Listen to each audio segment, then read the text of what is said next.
what do you think led to that Domestika course? What did you have like a viral post, or how did they hear about you? Yeah, like my Instagram grew pretty fast in the beginning because I made these carousels.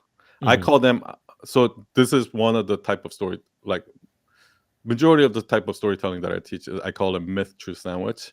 So I start with a myth, and then I give them an example that proves that myth wrong, and then I give them the truth, right? So that is kind of the basis of what I teach, and all my carousels are made like that.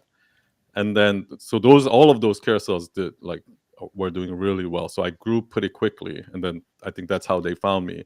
Hmm. I didn't even realize that that was storytelling because Yeah. it's just the way I communicate, right? Like when I talk to my employees, like when I'm trying to convince somebody to do anything, right, sell them on an idea or anything like that, I just realized that they're not getting it. So one of the first things I started doing is like, okay, let me put myself in their shoes. Why are they not getting? Okay, oh, that's because they still believe in this myth that I used to believe. So that's why I start from the myth, and then I realized like I'll go into a meeting in front of my employees and I'll say something, and I'll at the end I'll say like any questions, and nobody raises their hand, right? like like normally. So I'm like, okay, everyone got this, and then like a week later, I found out that Yeah, nobody got it, right? exactly.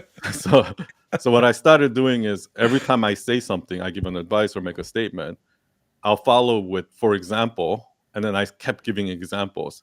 And after I give the example, they're like, "Oh, I get it now." So I can Mhm. actually literally see in their eyes that when I give an example, like when I make a statement, they don't understand, but then when I say for example, then they understand. And then finally, like I'll give the lesson, and that kind of became how I communicate in general. So when I went on Instagram, I started making those carousels.